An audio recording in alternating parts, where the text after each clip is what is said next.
FM. Hi, my name is Bob Roth, and I'm your host of Health Futures Taking Stock in You. Today is going to be a tribute show to a dear friend of mine that we lost.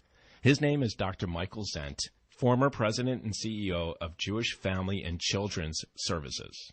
I had the pleasure of having him on my show. This one's for you, Michael. The views expressed on the following program do not necessarily reflect the views of Money Radio staff, management, or advertisers, and do not represent an offer to buy or sell any securities. Some interviews heard on this program may be sponsored by the participants.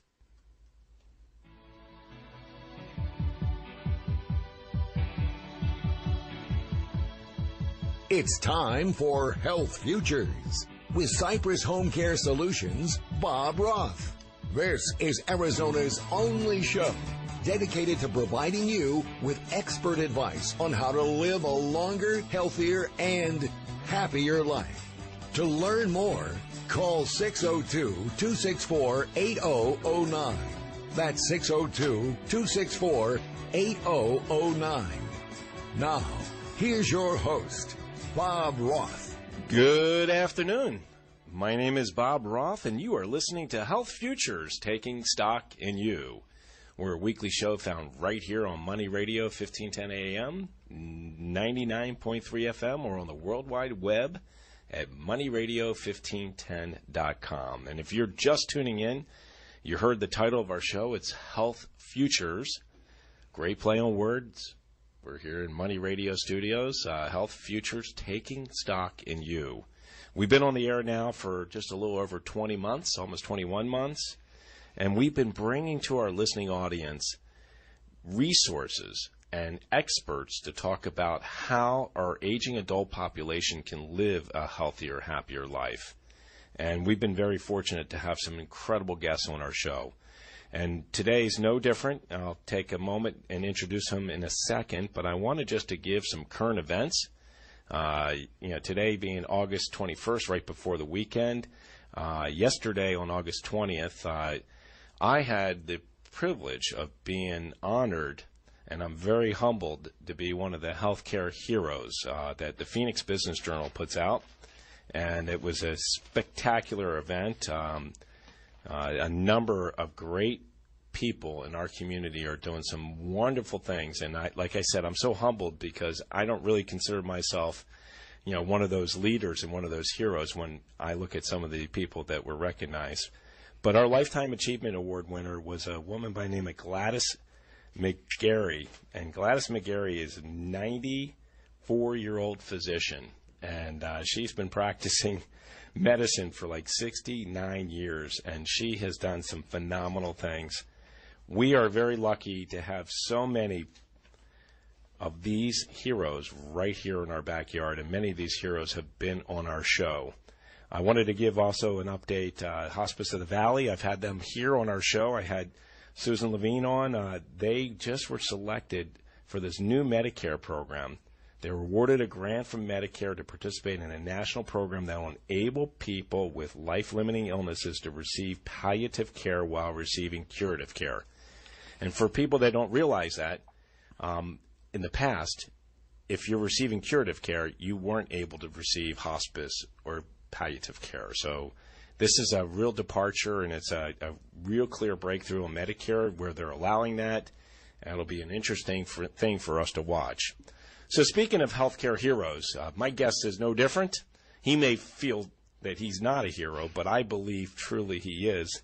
He's a behavioral health veteran, has been in the business for a long time. I'll let him tell a little bit about himself, but he is the fearless leader of an incredible organization, a social service organization that resides right here in Phoenix and has been here in this marketplace for over 80 years, making a difference in many people's lives to the tune of over 75,000 a year people's lives. Without further ado, I want to introduce Dr. Michael Zent. Dr. Michael Zent, welcome aboard. Well, thank you, Bob. It's a pleasure to be here. Welcome to the studios. You're the president and CEO of Jewish Family and Children's Services. Yes, Jewish Family and Children's Service, JFCS. We often go by our initials. Yes. President and CEO. I've been there about 6 years. At the current job before that, I worked in a lot of different behavioral health for the last, well, I hate to say how many years. Can I say at least 40? You can say 40, and in the second segment, I want to get a little bit more into it, but I really want to talk about, this organization and what it's doing today, because, I've had the pleasure, like I said at the top of this segment, of having some incredible people on the show. And we've talked about Alzheimer's and we've talked about dementia. And just recently, I had two gentlemen from St. Luke's Behavioral Health Center on the show talking about some of the behavioral health challenges that we have. And that's kind of a sweet spot for JFCS, right? Yeah, JFCS is a large provider of behavioral health services. So last year we saw over 37,000 people. Wow. We currently have in active treatment 10,000 patients at any given time. And we also have a lot of various programs in the sense that not only do we crisis services, we do in-home services, we predominantly see poor people. So about 97% of everybody we see is working poor at or below the poverty line. For those listeners that may not know, it's about 11,000 for a single person and about 24,000 for a family of four. And that's to qualify below the poverty line, but to qualify for access, which is our state's Medicaid. Right, and access has different requirements based upon a proportion of the poverty level. But for our entire population, 97% are about in that category. So the income that you receive is purely through grants and philanthropy, right? And state dollars. Well, we openly compete for contracts, so openly for Medicaid contracts. So most of our funding is an open, contract arrangement to provide services to poor people. Wow. And we also have some direct contracts with the Department of Child Safety, which deals with foster care kids and children who have a lot of problems in the home. You may read in the newspaper about a child that either was taken away from their parents because of abuse or neglect. Those are the kinds of cases that come to JFCS for services. And what's interesting is, we're talking about the organization JFCS, a not-for-profit. It's a not-for-profit. It's over 80 years old. It's non-sectarian. It's able to do things that other nonprofits can do, like fundraise, like provide care to needy people with donated funds that they may not be able to afford. So, and our programs range all the way from adult programs to kids programs. We're very specialized in the kids areas. So we, for example, have a team that goes out into the hospital and tries to divert, we call divert, admission to the hospital. So a child may be in the emergency room, but if we can get them out of there, put them back in their home, and put some in-home services around them for like 2 weeks, that prevents the hospitalization. Because hospitalization, for anybody, but for a child to be put in the hospital is a very traumatic event, not only for the child, but for the family and who's ever, taking care of them. And not only that, and primarily that, but secondarily, a huge cost to our healthcare system. It's a huge cost to the healthcare system because, as well. But doing the intervention, having your staff, your professionals, your clinicians avert the hospitalization going to home, it's a less costlier proposition. Right. That very intervention makes the most sense from a clinical care for somebody standpoint as well as a business and financial standpoint and cost to society. Exactly. Wow. Well, and you know what? I know we're coming up on a break, but one of the things that I do want to say is, we're talking about JFCS, but JFCS can only do what they do through the contracts it wins, through the grant monies they get, through the philanthropy they also receive, but most importantly, it's the staff that you have. It's the staff. Because Absolutely. You're only as good as your people, and I've had the chance of meeting some of your behavioral health counselors. They're exceptional. Bob, you are right on. Yeah, I know it. I mean, as you know, my family's been benefactors to JFCS for a number of years. I believe in the mission, and I think you guys are doing some incredible things in the community, and I want to hear more when we come back. My name is Bob Roth. I have Dr. Michael Zent in the studio from JFCS Jewish Family and Children's Service. We will be right back. Arizona is rolling out the voluntary travel ID, which complies with the Federal Real ID Act. You'll need it for air travel and to access federal and military facilities. There's no rush to get one. Your current driver license or ID is good until October 1st, 2020. The cost is $25 and it's valid for 8 years. To learn how to get your voluntary travel ID and the documents you'll need, visit azdot.gov/travel ID. Sponsored by ADOT in partnership with the Arizona Broadcasters Association and this station. Hey, Money Radio listeners, this is Gary Kaltbaum. Make sure you tune in for my show, Investor's Edge, heard daily at 6 p.m. You'll get my take on the markets and the world and what to look out for tomorrow. Investor's Edge is one of Money Radio's longest-running shows, so don't miss it. You can listen to Investor's Edge Monday through Friday at 5 p.m. here on Money Radio 1510 AM and 105.3 FM. People are always looking to invest in a good opportunity. So what if you could invest in the future of kids, like a stock? Not the kind of stock that's about making money, but a stock for social change called Better Futures. With your investment, it helps students like me go to college. My name is Charles, and I'm your dividend.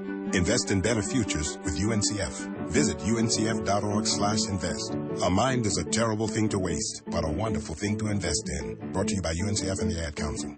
Hello, Steve here with Z Cleaners. Where do other dry cleaners go when they need help cleaning a garment? They go to Z Cleaners, the only certified couture care dry cleaning company in Arizona. When you're looking for a dry cleaner to care for your designer or bespoke clothing, choose the dry cleaner that other cleaners choose. Give us a call today at 602-CLEANER or find us on the web at zcleaners.com. Remember, choose the dry cleaner other cleaners choose.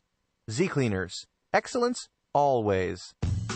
Liberty Mutual Insurance presents a story about Nana's cake. It's Nana's 80th birthday, and you accidentally locked your keys in the car, along with her ice cream cake. No worries, this is a happy story.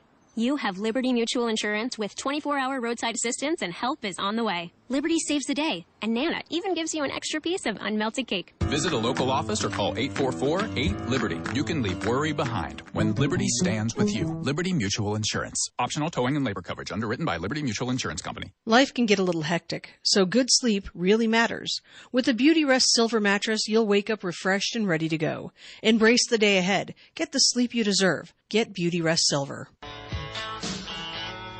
Now back to Health Futures, taking stock in you. If you have questions about your own or your loved one's future health care, call 602-264-8009. Now, here's your host, Cypress HomeCare Solutions, Bob Roth. Welcome back. My name is Bob Roth, and you are listening to Health Futures, taking stock in you. And if you missed the first segment, I've got Dr. Michael Zent from Jewish Family and Children's Service here in the studio. They're a 80-year-plus old social service organization that serves the secular community right here in the greater Phoenix area. And if you missed our first segment, you can catch it right up on our website at cypresshomecare.com. Push on the radio button, and you can catch our first segment. You can catch about 84 others, and you can catch the next 3 that we're about to do. So, Dr. Zent, we were talking before the break. We were talking about the staff, the people. Staff. Because that's really, you don't have a social service organization if you don't have the people, the army of people. Yeah, I would say that in social services and behavioral health, if you're not dedicated and don't have some mission commitment, you wouldn't even be in the field because the work is hard. The cases are rough. We see some very tough cases for kids. Mm-hmm. I'll talk a little bit about that. I do want to talk about that. And without really dedicated staff, and the staff are the I guess the part of the agency that I feel the most proud of in a way. I mean, we do such good work, but the dedication, and when I say dedication, I mean staff that are willing to go the extra mile, to work the extra hour, to pay attention to the small details that are needed to make families, children's, and our adult services work. So without the staff, there'd be nothing. But the staff are exceptional, not only in their training and dedication. We have staff that have been there many years. We have a lot of young staff. Staff come to our agency to learn as well because we have such seasoned, experienced staff. They know they're dedicated, that not only do they learn clinical skills, but they get a sense of mission-driven work at the same time. And you would think that an 80-year-old plus organization, you would be doing things so old school. And what I'm amazed at by the JFCS is that you've embraced these technologies. I mean, I remember coming into your offices 5+ years ago, and you would have auditors. We get audited, too, by state programs and stuff, and you got everything digitized. I mean, you've embraced the latest in technology, your organization has. We have. We've embraced the latest all the way from electronic health records to sharing of information. We're experimenting with some of the in-home mobile apps on your telephone, like maybe a depression screening instrument, wellness checks in the homes, and so forth. I want to give you one example of technology that is a lifesaver. And I'll just relate this story that happened several years ago. Okay. We have a lot of young staff, and as all of you that work with what they call the millennials, basically people under 30. Like our producer, Ash. Yes. Oh, there you go. Yeah, like Ash. You know that they live off text messaging a lot. So a few years ago, there was a request to authorize text messaging when it had not been authorized, for our phones, right? So it was approved.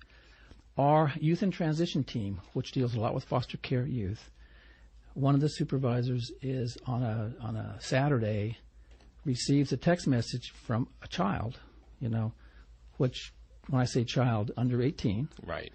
So, and this really young man expressed some suicidal thoughts. She knew that she had to do something. So she was able, after the text message, to then send a group message to all of the staff that had anything to do with this, and say, do you know where this person lives, because I'm very worried about him. In between, she dialed up the electronic health record to find out which medications he was on, because she suspected an overdose of something, and the EMTs were already in transit, but they didn't know where the child lived. Right, because he had moved about 2 weeks before that, and nobody knew the address. This is again one of the people who went on the group text message. This is on a Saturday now. This is because they look at their phones.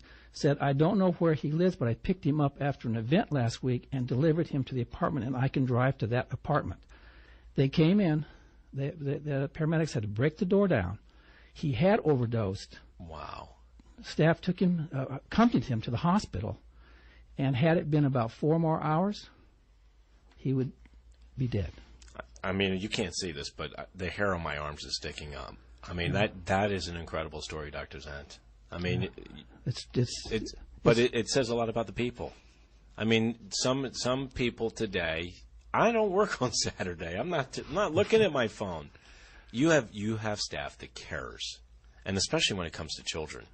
I mean, and I will share this with our listening audience. I did an expo the other day, and I was next door to another behavioral health operational organization here in the community called Teros.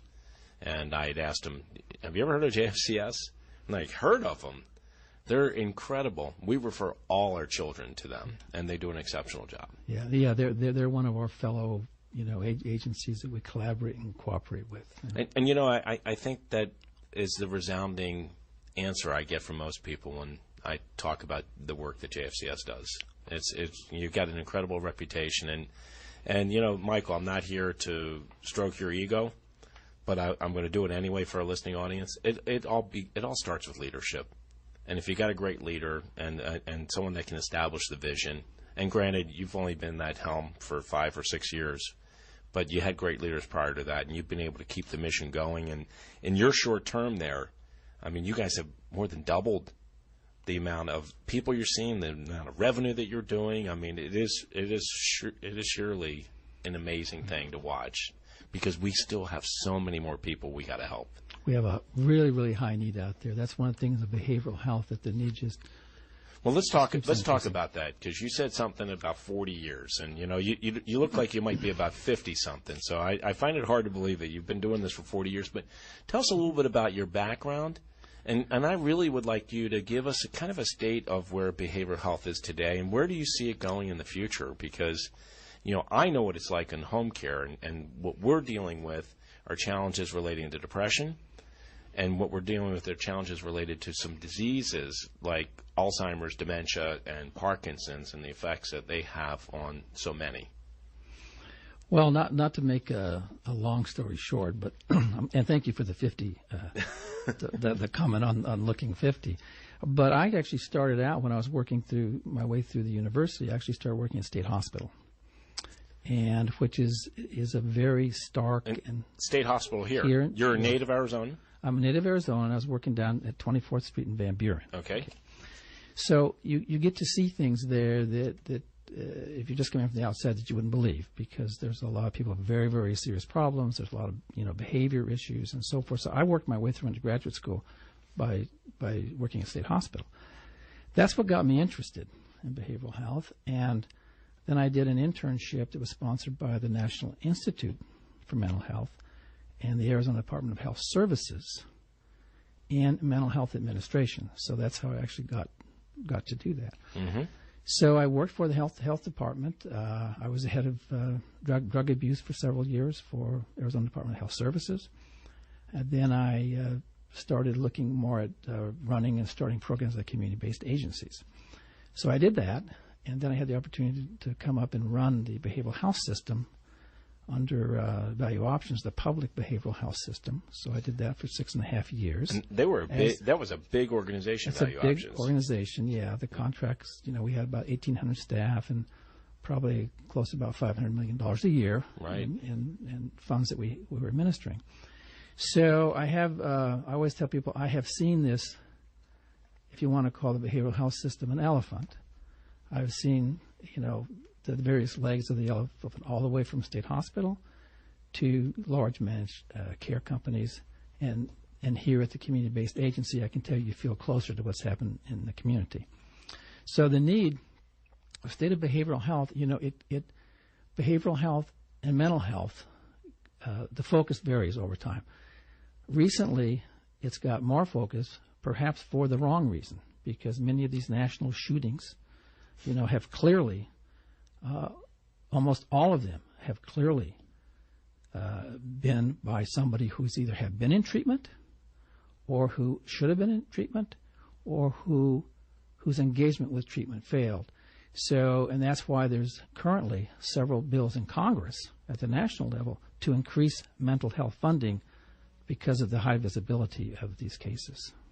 Yeah, and I know we're coming up on a break, and, the headlines are littered with these behavioral health challenges, and we had one happen right here down in Tucson 3 or 4 years ago, and I know you lived down there for a number of years, that happened to Gabby Giffords. Absolutely. And you talked about the movie theaters, Mm-hmm. and I say theaters, and it's in plural because, there are copycat artists, and, it's a shame that, we can't go to the theater and think about our safety and our without protection. thinking about that. Exactly. Yeah. And I mean, I just heard recently that one theater chain is going to have metal detectors there. I'm like, really? Has our world really come to that? And I really think it's a point that you've made is maybe the system isn't set up correctly or the system's failed. We need to talk a little bit more about our behavioral health system and where things are and where they're going. It's hard to believe we're up on a break. We're down 2 segments, Michael. We got 2 more to go. You having fun? I'm having a lot of fun. And our job here is to really educate our listening audience. And JFCS is a great provider, but behavioral health is a huge challenge for our community. My name is Bob Roth. You're listening to Health Futures, and I've got Dr. Zent. As we reach the bottom of the hour, we pause for a look at the world's news. Then we're back with Money Talk. We're Money Radio 1510 AM. And 105.3 FM. The airport terminal in Kuala Lumpur, where the estranged older brother of North Korean leader Kim Jong-un was killed by a chemical sprayed in his face, is now being decontaminated. Correspondent Alexandra Field tells us the chemical VX is considered a potent biological weapon. Now you've got Malaysian officials coming forward saying that they have found that this VX agent was the cause of death here. This is a chemical weapon that was first developed back in the 1950s. It's also a chemical weapon that experts tell us can pretty easily be developed by countries that have chemical weapons programs. President Trump trying to cut red tape, issuing another executive order today, this one designed to cut government regulations. Each task force will make recommendations to repeal or simplify existing regulations. The battle over transgender rules for public school bathrooms is headed for the Supreme Court next month. They've agreed to hear a case filed by a Virginia student prevented from using a boys' bathroom. I'm Michael Toscano. This just in, Wendy's is adding the quarter-pound double stack as an option in the 4 for $4 for a limited time. With so much beef, that's a deal so good it should not exist. In related news, howler monkeys should not be able to be heard from 3 miles away. Here to comment, a howler monkey. Wow! That sounds like a really good deal! Indeed. That's over a quarter pound of fresh beef with 4 nuggets, fries, and a Coke, all for just $4. Anything else, howler monkey? I'm not allowed in libraries! At participating Wendy's for a limited time. Meal includes 4-piece nuggets, small fries, and drink. Fresh beef available in the contiguous U.S., Alaska, and Canada. Not valid in Alaska and Hawaii. It just seemed like I just couldn't lose weight. My digestion was really messed up. Hi, I'm Dennis Black in Dallas, Texas. Good nutrition is a major factor in good health. But in this day and age, it's hard to eat right. That's why I created Texas Superfood. Texas Superfood is made from 55 raw, vine-ripened fruits and vegetables. In a capsule or a powder, you can see them all at TexasSuperfood.com. To order, go to TexasSuperfood.com or call us at 877-55-TEXAS. That's 877-55-TEXAS. The money talk you love, still on 1510 AM and 105.3 FM. Hi, I'm Johnny Dean. And I'm Rick the Professor Plum. Every day on Bucket Strategy Investing, we're talking about financial planning, investment decisions, and retirement strategies. We focus on wealth education and the strategy designed for the needs you have today and the goals you have for the future. Tune in to Bucket Strategy Investing and call in with questions. Retirement strategies, taxes, Social Security, and more. That's what we're talking about on Bucket Strategy Investing.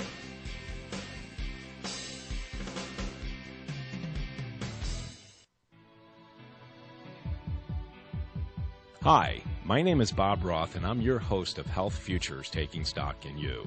We're a weekly show found right here on Money Radio 1510 AM on Fridays at 12 o'clock noon. The premise of our show is about how our aging adult population can live a healthier, happier life.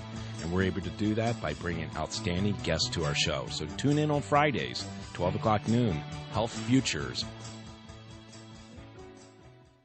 What's your IRS problem? Do you owe back taxes? Is there a lien placed on your property? Have your bank accounts been frozen or seized? Have your wages been garnished?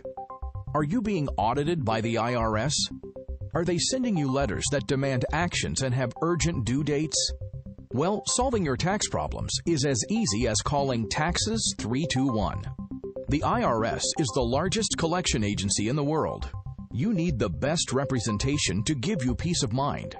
You need experienced professionals that can cut through the red tape and stop the collection process. If you have a serious problem with the IRS, call the Taxes 321 network today. We'll get them off your back.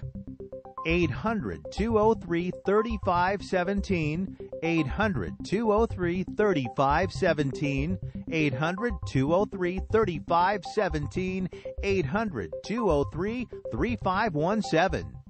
Check out A&D Barbershop and pamper your face with the Royal Hot Towel Shave. Visit adbarbershop.com or call 602-265-1556. Open 7 days a week. Hi, my name is Bob Roth, and I'm your host of Health Futures Taking Stock in You. Today is going to be a tribute show to a dear friend of mine that we lost. His name is Dr. Michael Zent, former president and CEO of Jewish Family and Children's Services. I had the pleasure of having him on my show. This one's for you, Michael. Now back to Health Futures, taking stock in you. If you have questions about your own or your loved one's future health care, call 602-264-8009. Now, here's your host, Cypress HomeCare Solutions, Bob Roth. Good afternoon. My name is Bob Roth, and you're listening to Health Futures. We're on our third segment. I got Dr. Michael Zent from Jewish Family and Children's Service, otherwise known as JFCS.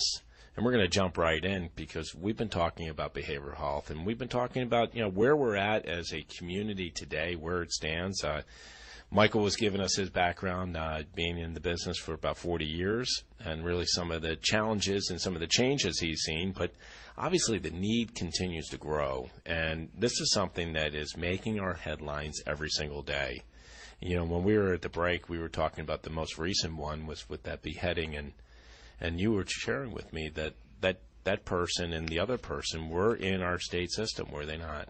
Yeah, both the people were in the state system, and they had been, you know, under Arizona law, we have a not guilty by reason of insanity, right? Where the actual sentence into special unit state hospital is equivalent to what the prison sentence would be, right? So, in this was a particularly gruesome event. If anybody, you know, followed the different write-ups, because not only was it decapitation and a dismembering, but the alleged perpetrator, you know, tried to saw off his own arm. In fact, did saw off the hand and plucked out his own eye.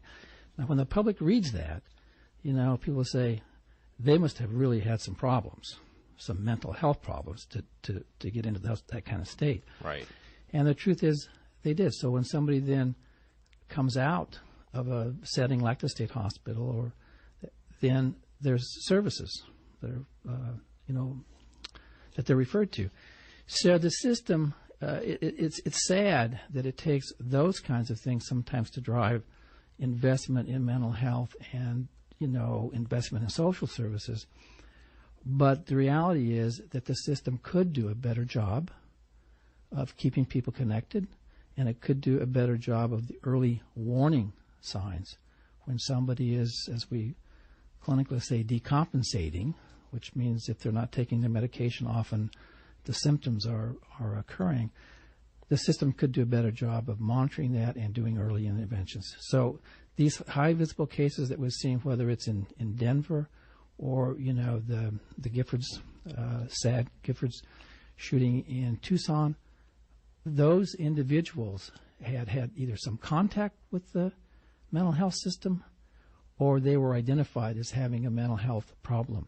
So the system as a whole can do better. So part of it's money, but part of it's community will to pay attention to these issues. It's interesting. When you sit down and you talk about the system, but I think, our community as a whole, we all have a duty to be on the lookout. It's amazing how we're in different times today. And, you had this incredible speaker at the last, Brighter Tomorrow luncheon. That's one of the key fundraisers that you have. And I mentioned at the top of the show, you rely on philanthropy to do a lot of the work that you do.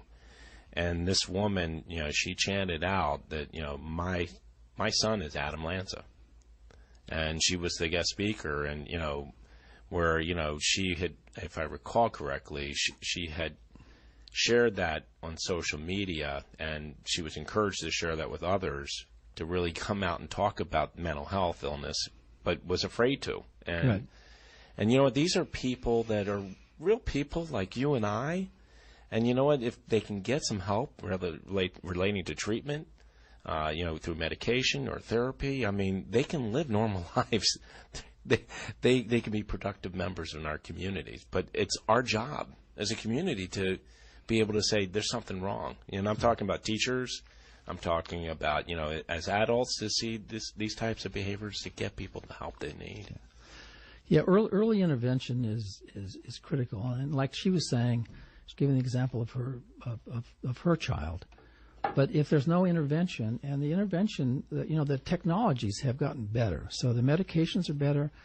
Probably mental illness affects, let's say, 1 in 5 people at some point in their life.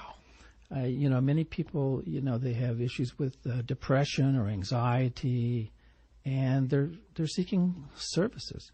So even from just a productivity standpoint, if somebody's depressed or they're anxious, they're not as productive at their work. So all society has an interest at all levels in investing in good mental health services. If you take kids that don't get early treatment, what you're going to get is then an older kid, and then you're going to get an adolescent, and then you're going to get a young adult where they continue to have the problems. If you intervene and bring in effective treatment, that lifespan can be much more productive. Absolutely. And it's recognizing that person needs help. And, it starts with us as parents, and then it goes to, our teachers and others to recognize this. It's hard to believe it was 16 years ago when the Columbine massacre happened. Right. And I remember that like yesterday. And unfortunately, we've had many more. And, I think the public and even I and others and maybe even you say, how does this stop? How can we stop this? Well, one way to stop it is to be able to have services like the services that JFCS provides, because if you go back 16 years ago and you look at the number of people you're treating then versus what you're treating now, I would say it's probably 5, maybe 10 times as many. Right. And part of that is identifying people that need help. And granted, 97% of the audience that you're serving are poor. But, there's so many people that weren't getting help and are getting help, but there's so many more that need it. Yeah, and when you look at it as a whole, it's probably not possible to prevent all incidents. But it is possible to do a much better job and identify. And I would tell the listening public that mental health services, when you go in for treatment, it still carries a stigma. And we've been battling the issue of stigma for a long time. Mm-hmm. Because people say, well, it's okay, to tell somebody about my gallbladder, but not that I just walked out because I was depressed and I saw a psychiatrist or a psychologist or a mental health practitioner. So one thing parents can do and the community can do as a whole is help with that stigma. It's okay to seek help. It's okay to go talk to somebody. It's okay if I had bad days and they keep having bad days. It's okay to seek help. Right. Help seeking is okay. And if we can get that message out more, that's a positive thing. And I think that's one of the resounding remarks that our speaker said at the Brighter Tomorrow luncheon was, I don't think she realized how many people were out there that wanted to help, because she was so fixated on that stigma that she had an Adam Lanza as her son, and she was afraid that if she remarked about it, people would shun her, and it was the complete opposite. People opened up their arms and said, how can we help? And they were giving her resources. So, and that's what we're doing here for our listening audience. We're giving resources to our community. We do have a challenging behavioral health situation, I'll put it, in our community right here in Arizona. But the great thing about it is we got great resources here, too. And as I mentioned before, we had St. Luke's on, and they've got some great behavioral health centers. So, if you need someone that needs treatment, you can go there. And there's some others that are here in our community. And, if you have any questions as our listening audience, feel free to call JFCS, and you can reach them at 602-279-7655, or you can find them on the web at jfcsaz.org. The other thing I will make an appeal for, as I shared earlier, my family's been a benefactor for a number of years. They rely on philanthropy. If you believe in this mission, you can find out more about that on that web page, and you can also find out more by calling. So, Dr. Zent, we're on our third break. I can't believe it. We're just rolling along. All right. So coming back for the we're going to come back for the home stretch. For the home stretch, and then we'll go right into the weekend. It's hard to believe that we're coming up on our weekend. You're listening to Health Futures Taking Stock in You. My name is Bob Roth, and I got Dr. Michael Zent in the house. We'll be right back. Are you a Christian looking to align your faith and finances? Then you'll want to check out Thrivent Financial. We're a not-for-profit Fortune 500 organization that helps our nearly 2.3 million members be wise with money. We provide guidance that reflects your values so you can protect what matters most. Learn more about the Thrivent story by contacting me, Michael Burrick, at 480-513-6392. That's 480-513-6392. The Renaissance Festival is back! Huzzah! Weekends now through April 2nd. Great shopping, a giant crafts market, new shows featuring sea fairies, mermaids, and merriments, non-stop feasting, and more. The Renaissance Festival is back. Weekends now through April 2nd. Discount tickets available at Fry's and Fry's Marketplace or rimfestinfo.com. Presented by Delta Airlines, Fry's, Pepsi, Budweiser, and Guinness. Today we decided to walk to school. At the corner, we waited to cross the street. The stoplight counted down. 15, 14. 41, 31, 13. We took a left on Carroll Garden Street. Garden Street? Loud music was coming from a car. Danny's a smart kid, but he gets so distracted. There were so many other sounds, I didn't know what to focus on. Danny, Earth to Danny.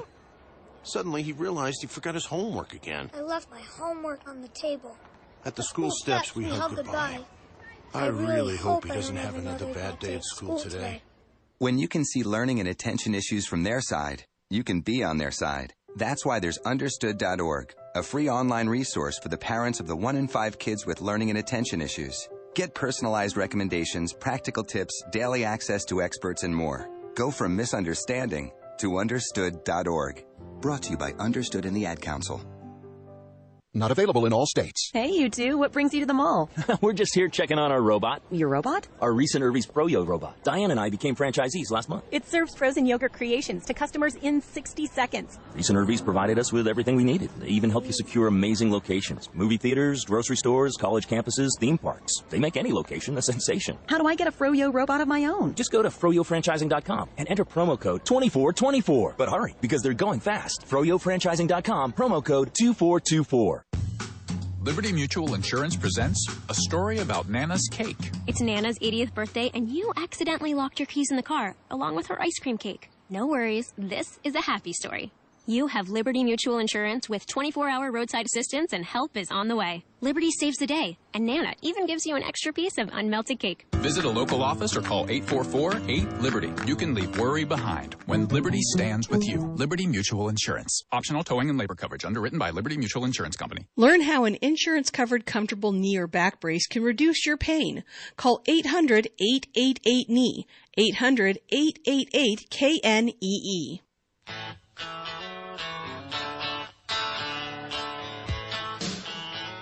Now back to Health Futures, taking stock in you.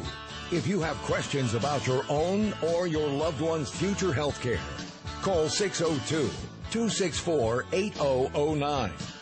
Now, here's your host, Cypress HomeCare Solutions, Bob Roth. Welcome back. My name is Bob Roth, and you're listening to Health Futures, taking stock in you. I've got Dr. Michael Zent from Jewish Family and Children's Service here in the studio, otherwise known as JFCS. We're in our fourth segment. If you missed the first three, you can catch them right up on our website at cypresshomecare.com.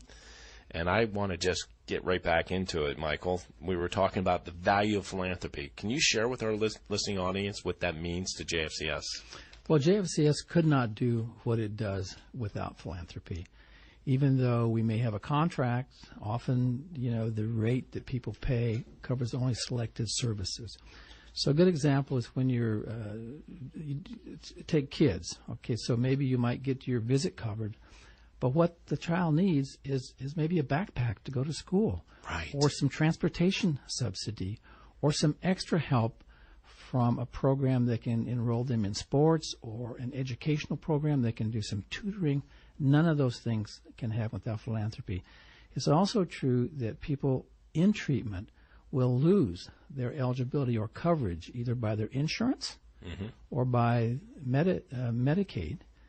And we use philanthropic funds to complete that treatment. So just because somebody becomes ineligible doesn't mean we kick them out. And that's a very good use of our funds. There are also people who don't qualify who have no resources. And they are not only poor, but you can't get them qualified for a payer source, but they need help. And so we use those funds for that as well. We are in the middle of a large fundraising effort because we're moving into a change that we call integrated care. And that integrated care... I want you to talk about that. Okay. Great. Yeah, the integrated care is where you can get both your behavioral health services and your primary care in the same setting. So our site that we're developing at Catalina is 25,000 square feet, about 20,000 square feet for behavioral health, and about 5,000 square feet for primary care. We have an on-site pharmacy. So we're currently in a capital campaign to to fund that. Now, you called it Catalina, but it's located in Maryville, right? It's in Maryville, which Maryville is one of the highest need areas in the state. Right. It has what we call the highest out-of-home removal rate from the Department of Child Safety, which means kids are taken away from their parents, either for abuse or neglect. And it's a poor area. It's a heavily Latino area. And so it's a really, really high need area. Our center's at 33rd Avenue in Thomas, for those of you that know the Valley. So the integration approach is to begin to treat people holistically, in the sense that you have physical health needs and you have behavioral health needs. A very small example is you have a mother with, say, 2 kids. It's July. You take 40% of our clients, patients, take public transportation to get there. So imagine in July, you come in, you get a service, maybe there's a prescription written for medication for one of your children, and you've got to get back on the bus. Go to pharmacy. And go to pharmacy. Right. You know, that's a very, very time-consuming process, and people are less likely, the more barriers put in place, they're less likely then to do that. So on-site pharmacy, and eventually, when we get the funding, on-site primary care is going to have a tremendous impact on the kids and the adults and the families that we see. I think it's a recipe for success, and I think you hit the nail on the head. I mean, it takes a lot to get there if they're using public transportation, and oftentimes if we make it cumbersome and difficult to complete what the treatment protocol is in getting the prescription or whatever the therapy is, then what good was the visit in the first place? So exactly, very, very, very, it's a very solution-oriented solution. The location is dynamite. As I said before, they really, really do some wonderful services in our community, and they rely on philanthropy. And the integrated health piece is the one that I think is so interesting, because now we're looking at the whole person, the mind, body, and spirit of that person, and you can address all of those, where before you were just really addressing the mind and maybe the spirit, but not the body, and now you can take care of the body too, which is really the nice. Physical part has never been very well integrated between the mental health system and the primary care system. It's moving in that direction, but for our adults population, for example, that we see, there are so many people have so many health problems. They are so significant that group dies almost 30 years before the general population. And I can't say that strong enough, because they have problems with diabetes, congestive heart failure, hypertension, many, many, many health problems.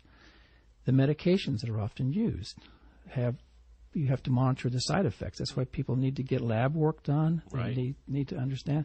If you're diabetic, you want to be, managing your blood sugar, your A1C level, and that takes patient engagement often.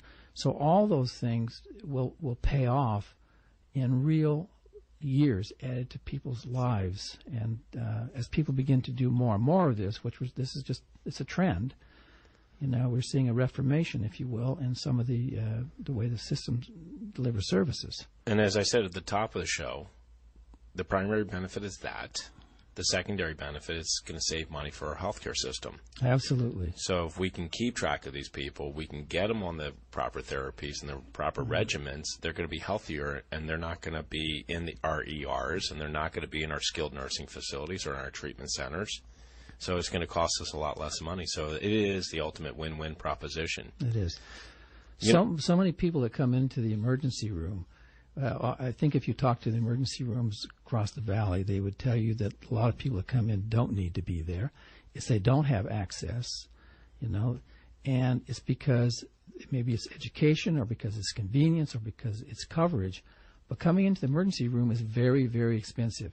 So, for example, somebody doesn't control their diabetes because they can't get to their visits, or they're not educated about food, or they're not monitoring. That person may come in a single year. We've seen people have 17 and 25 visits to the emergency room. Well, that makes no sense to keep paying for that, unless we think of a much better way to intervene earlier, so that we don't have to have the end that visit in the emergency room. I've had two ER doctors on our show before. I had Dr. Alan Roga, who has an incredible product. Fantastic. And he just recently sold his company, Stat Doctors. I wish him a huge congratulations. And I had Dr. Kevin Hazelhurst from Arrowhead Hospital, and both of them said resoundingly, the last place you want to go is to the hospital ER. That's the last place you want to go. So, I mean, I want our listening audience to listen to that, because a lot of people use our ERs as their primary care physician. Exactly. That's what they do. And the ERs are where you can pick up just about anything. And, for me, where I am taking care of our aging adult population, the last place we want to go, unless we really have to, is an ER or even a doctor's practice. And I advocate, for our centurions or close to our centurions, is to get people to make house visits. It's much easier to do it, less stressful for them, and it keeps them away from those communicable diseases. They're not going to be exposed to any of those things, all those germs. It makes sense, yes. It definitely does. It's hard to believe we're just finishing up, but one of the things I want you to end on, if you would, is how you collaborate with other services in the state and the other community providers, because I think that's the thing I love about what you guys do. Well, we're involved in several networks of other community-based providers, but we collaborate not only with providers, we collaborate with, we have a contract with the state. Arizona has over 17,000 kids in foster care. It's nothing but gone up. There's backlogged cases. People read the newspaper. 2/3 of almost those kids in foster care are involved some way with JFCS in treatment. One of the things that we've done to be collaborative is we actually have staff outstationed into the offices so that we can do early case identification and collaboration for children who are under the custody of the Division of Child Safety. If you want to learn more, go to jfcsaz.org. Call them at 602-279-7655. And I want to share this with our listening audience. You and I are working on an aging adult solution for our community. And I want to bring you back because I want to talk to you about this Jewish Federation study that was done and where we see aging adult care in our future. And JFCS and Cypress HomeCare Solutions have partnered in the past and will continue to partner to provide solutions for our aging adult population. I look forward to coming back. Michael, that's it. Make it a great day. Have a great weekend. I'm Bob Roth and Dr. Michael Zent from JFCS. Make it a great day. Bye. Thank you. There's no place like home. You've been listening to Bob Roth's Health Futures. If you have questions about your own or your loved one's future health care, call Cypress HomeCare Solutions at 602-264-8009. That's 602-264-8009. Or visit CypressHomeCare.com. Be sure to join Health Futures with Bob Roth every Friday at noon, right here on Money Radio 1510. Hey, Money Radio listeners, this is Gary Kaltbaum. Make sure you tune in for my show, Investor's Edge, heard daily at 6 p.m. You'll get my take on the markets and the world and what to look out for tomorrow. Investor's Edge is one of Money Radio's longest-running shows, so don't miss it. You can listen to Investor's Edge Monday through Friday at 5 p.m. here on Money Radio 1510 AM and 105.3 FM.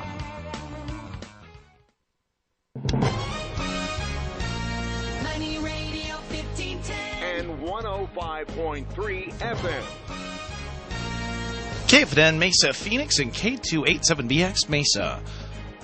Money Radio is still where we've always been, 1510 AM, but now we've moved up on the FM dial to 105.3. Set your radio and enjoy. Take a look at the market. The Dow's down 59 points at 20,750. S&P is down 4 points at 2358, and NASDAQ down 7 at 5828. This is the place they come to. And there's more on the way after this break for the latest news. And we begin